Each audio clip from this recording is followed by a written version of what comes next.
ஓம் ஸ்ரீ வராகி தாயே போற்றி.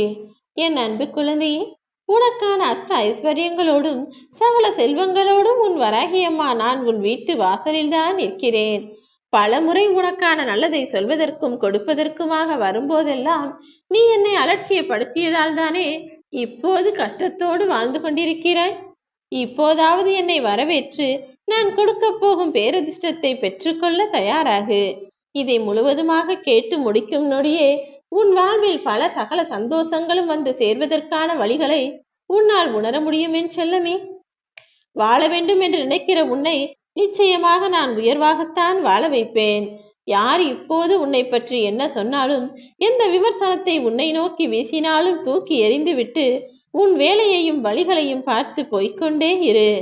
எல்லாமே இனி உனக்கு நல்லதாகத்தான் நடக்கும். எந்த மனிதன் வெற்றி கிடைத்தவுடனே ஆணவம் கொள்கிறானோ அவன் தோல்வியை அருகே அழைக்கிறான் என்றுதான் பொருள். அதனால்தான் உன்னை யாருக்கும் எதற்கும் நீ சளைக்கவும் அழைக்கவும் வேண்டாம்.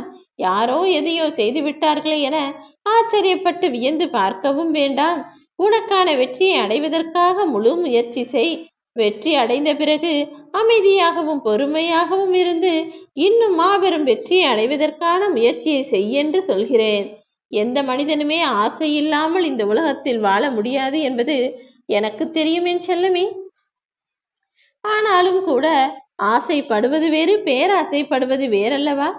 என்னிடம் ஆசை ஆசையாய் உனது விருப்பங்களையும் வேண்டுதல்களையும் கேட்கிறாய். அதையெல்லாம் நான் உனக்கு செய்து தரப்போகிறேன் என்பது உண்மைதான். ஆனால் ஒரு சிலர் இருக்கிறார்கள், தனக்கு நல்லது நடக்கிறதோ இல்லையோ மற்றவர் கெட்டு போக வேண்டும், மற்றவர்கள் கஷ்டப்பட வேண்டும் என என்னிடமே வந்து கேட்கிறார்கள். ஒரு அம்மாவாக இருக்கக்கூடிய நான் உனக்கும் தாய்தான், அவர்களுக்கும் தாய்தான். ஒரு தாய் எப்படி தன் பிள்ளை கஷ்டப்பட வேண்டும் என நினைப்பாள்? நிச்சயமாக என்னிடம் யார் எந்த வேண்டுதலை வைத்தாலும் அவர்களுக்கு அதை நிறைவேற்றி கொடுக்க வேண்டும் என்ற நல்ல மனதோடு தான் நான் இருக்கிறேன். நல்லது கேட்டால் செய்து தருவேன். ஆனால் கெட்டது நடக்க வேண்டும் என கேட்டால் அதை எப்படி என்னால் செய்ய முடியும்? நீ கவலை கொள்ளாதே என் செல்லமே. உனக்கு கெடுதல் நினைத்த அந்த மனிதர் யார் என்பதை இப்போது நான் உனக்கு சொல்லாவிட்டாலும் கூடிய விரைவில் நீயே அதை உணர்ந்து கொள்வாய். உன் அருகிலேயே இருந்து கொண்டு நீ நன்றாக உயர்ந்து வந்துவிடக் கூடாது. நீ தோற்று வீழ்ந்து அழிந்து போக வேண்டும் என நினைக்கும் அந்த மனிதரின் முகமூடியை கிழித்து அவர் யார் என்பதை நான் உனக்கு காட்டத்தான் போகிறேன். அதை விட்டுவிடு. இனிமேல் நடக்க வேண்டிய நல்ல விஷயங்களை மட்டும் பார். நேருக்கு நேராக நீ எல்லோரிடமும் பேசிவிட்டாலே எவ்வளவு பெரிய கேள்விகளுக்கும் பிரச்சனைகளுக்கும் கூட விடை கிடைத்து விடும் அல்லவா? அதை விட்டுவிட்டு ஏதோ ஒரு சிறிய மனத்தாங்கள் மன வருத்தம் வந்துவிட்டது என்பதற்காக பேசாமல் முகத்தை தூக்கி வைத்து கொண்டு நீ போனால் சின்ன சின்ன பிரச்சனைகள் கூட பெரிய பிரச்சனையாகும். சிறிய கேள்விகளும் கூட விஸ்வரூபமாக சந்தேகத்தின் குழப்பமாகவே மாறிவிடும் அல்லவா? அதனால்தான் சொல்கிறேன், குடும்பத்தில் நெருங்கிய உறவுகளுக்குள் ஏதாவது ஒரு பிரச்சனை என்றால் கொஞ்சம் அமைந்து பேசினாலே போதும், எல்லாம் சரியாகிவிடும். கர்மத்தை செய்ய முடியாதவனும் தர்மத்தை காக்க முடியாதவனும் வாழ்க்கையில் வாழ்வதில் என்ன அர்த்தம் இருக்கிறது? மனிதன் என்றால் நல்ல செயல்களை செய்யத்தான் வேண்டும், மற்றவர்களுக்கு உதவிகரமாய் தான தர்மம் செய்யத்தான் வேண்டும். அதை விட்டுவிட்டு என் வாழ்க்கை எல்லாம் எனக்கு சொந்தம் என சுயநலத்தோடு வாழக்கூடியவர்கள் எப்படி எப்போது வெற்றியை பெற முடியும்? உன் வாழ்க்கையை நீ ரசித்து வாழப்பார். உன் மனதில் எந்த பாரமும் இல்லாத அளவிற்கு உனக்கான பக்தியின் மூலமாகவே நான் உன்னை சந்தோஷமாய் வாழ வைப்பேன். தவிர்க்கவே முடியாது என நிகழக்கூடிய சில விஷயங்களை அப்படியே ஏற்றுக்கொள்ளக்கூடிய தைரியம் உனக்கு வந்துதான் தீர வேண்டும் என் செல்லமே. நீ எதிர்பார்த்தது போலவே எல்லா விஷயங்களும் நடப்பதில்லை அல்லவா? உன்னை தாண்டி உன் கைகளை மீறி ஏதாவது ஒரு விஷயம் தவறாய் நடக்கும்போது அதை அப்படியே ஏற்றுக்கொள்ளக்கூடிய மன தைரியத்தோடு இரு.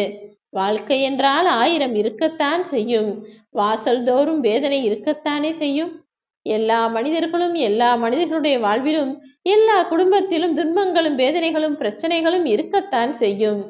ஆனால் எந்த துன்பம் வந்தாலும் அதற்காக வாடி வதங்கி ஓடி ஒளியாமல் எல்லாவற்றையும் தைரியமாய் எதிர்கொள்ள பழகு. விளைந்து வரும் நிலத்தை அது என்ன பயிர் விளையும் என்று பார்த்தாலே சொல்லிவிட முடியும் அல்லவா? அதே போலதான் உன் மனதிற்குள் என்ன விருப்பு வெறுப்பு இருக்கிறது என எல்லாவற்றையும் அறிந்த உன் வராகியம்மா உன் நல்ல புத்திக்காகவே உனக்கான வெற்றியை கொடுக்க போகிறேன். மனிதன் எதை விரும்புகிறானோ அதை நிச்சயமாக ஒரு கட்டத்தில் வெறுத்தே தீருவான். எதை வெறுக்கிறானோ அதை ஒரு கட்டத்தில் விரும்ப ஆரம்பித்து விடுவான். இதுதான் மனிதனின் தலைவிதியாக எழுதப்பட்டிருக்கிற சூட்சும ரகசியம்.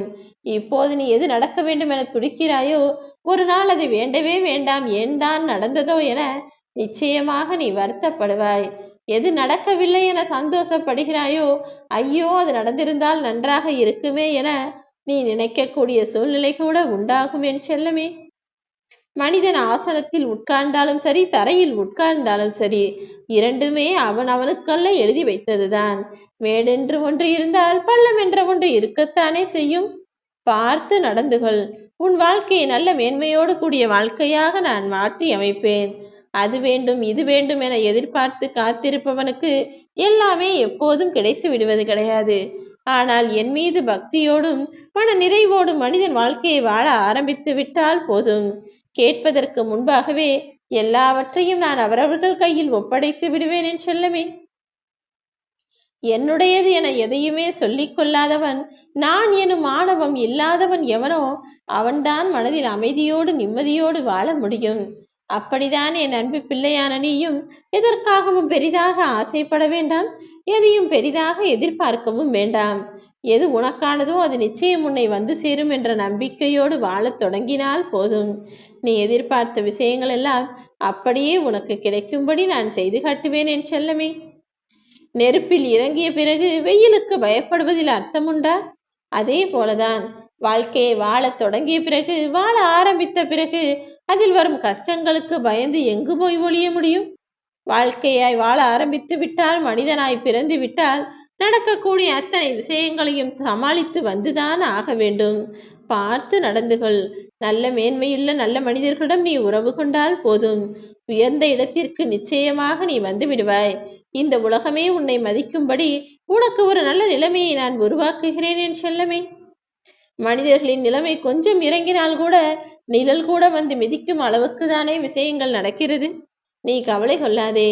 துன்பம் எது வந்தாலும் அத்தனையும் உனக்கான சோதனை என மன தைரியத்தோடு ஏற்றுக்கொண்டு விட்டாலே போதும். எப்படி உனக்கு வேதனை வரும்?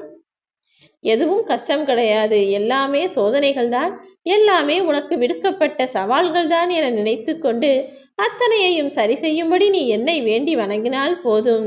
காலம் கடத்தாமலேயே நீ எதிர்பார்த்ததையெல்லாம் நான் உனக்கு நடத்தி கொடுத்து விடுவேன். சந்தர்ப்பம் கிடைப்பால் போதும். திறமையற்றவன் கூட உயர்ந்து விடுவான். அது கிடைக்காததால் தானே திறமை உள்ள பல பேர் இருக்குமிடம் தெரியாமல் கஷ்டப்பட்டு கொண்டும் கவலையோடும் வாழ்ந்து கொண்டிருக்கிறார்கள். நிச்சயமாய் உனக்கான உயர்வையும் வெற்றியையும் மன மகிழ்ச்சியையும் முன்னேற்றத்தையும் சந்தோஷத்தையும் நான் தரத்தான் போகிறேன். மலரை பார், கொடியை பார், வேர் எப்படி இருக்கும் என பார்க்க முயற்சிக்காதே என் செல்லமே. அப்புறம் நீ வேரை பார்க்க வேண்டும் என மண்ணை தோண்டினால் அதற்கு மேல் இருக்கக்கூடிய மலரையும் கொடியையும் பார்க்க முடியாமல் போய்விடும். அது வாடி வதங்கிவிடும். அதனால்தான் வாழ்வில் என்ன நடந்தாலும் அதன் மூலாதாரத்தை தேடாதே. என்ன நடக்கிறதோ அதை அப்படியே ஏற்றுக்கொள் என சொல்கிறேன். உனக்கு துணையாய் நான் இருப்பேன். ஓம் வராய்.